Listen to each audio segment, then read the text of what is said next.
Dear viewers नमस्कार। Current events in 2 minute में आपका स्वागत है। 2 मिनट के मायने यह हैं कि जल्दी करेंगे। इसका मतलब यह नहीं है कि 2 ही मिनट में सब कुछ मिल जाएगा। विश्लेषण पाने के लिए आपको 2 मिनट से कुछ ज्यादा भी खर्च करना पड़ सकता है। आज हम बात करेंगे पेरिस ओलंपिक उद्घाटन समारोह की।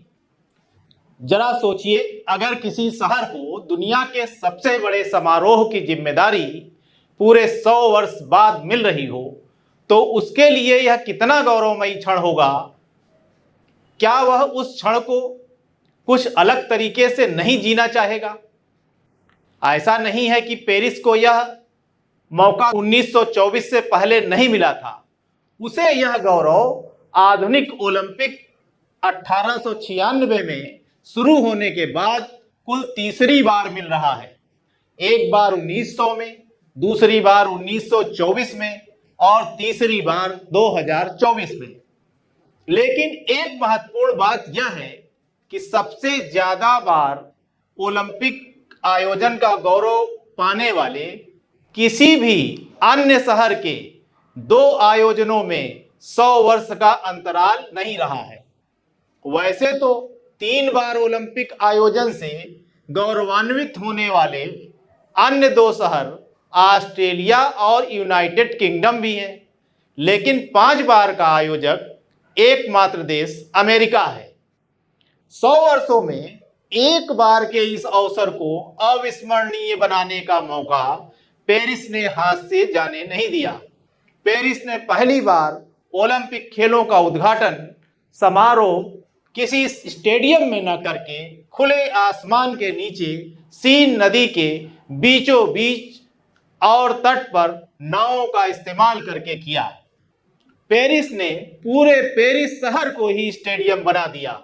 26 जुलाई 2024 को 85 नावों पर सवार होकर 205 देशों के 6,800 एथलीटों ने जगमगाते एफिल टावर की ओर बढ़ते हुए ऐसा मनोरम दृश्य प्रस्तुत किया जिसे पेरिस वासी शायद ही कभी भूल पाएं।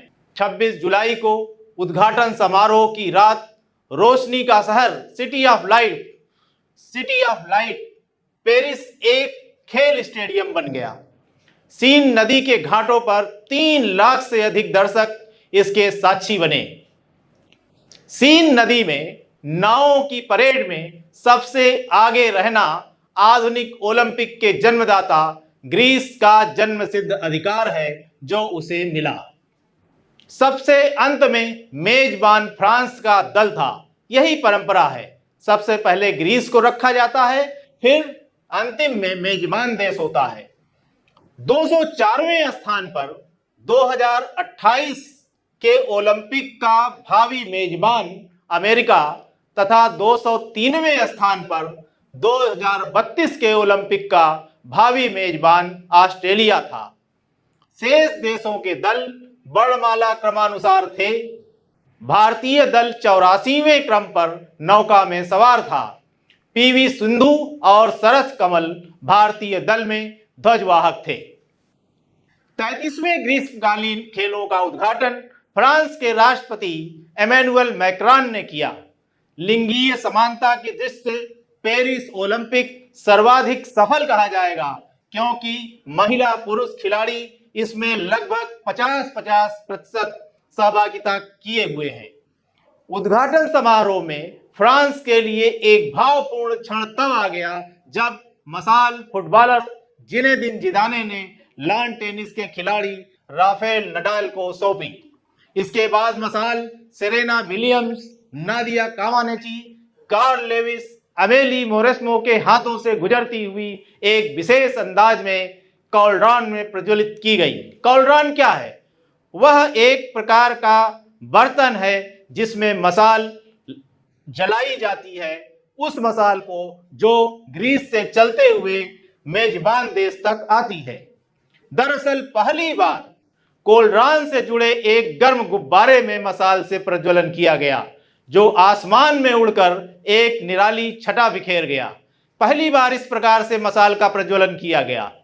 दरअसल मशाल प्रज्वलन का यह अनूठा अंदाज उस ऐतिहासिक घटना की याद में अपनाया गया था जिसमें पेरिस के ही रॉबर्ट बंधुओं ने 1783 में पहली बार हाइड्रोजन युक्त गुब्बारे को समानव सफलतापूर्वक उड़ान भरकर भावी वायुयानों की आधारशिला रख दी थी। सेलिन डियान एवं लेडी गागा की संगीत प्रस्तुतियों ने इस कार्यक्रम में 4 चांद लगा दिए थे।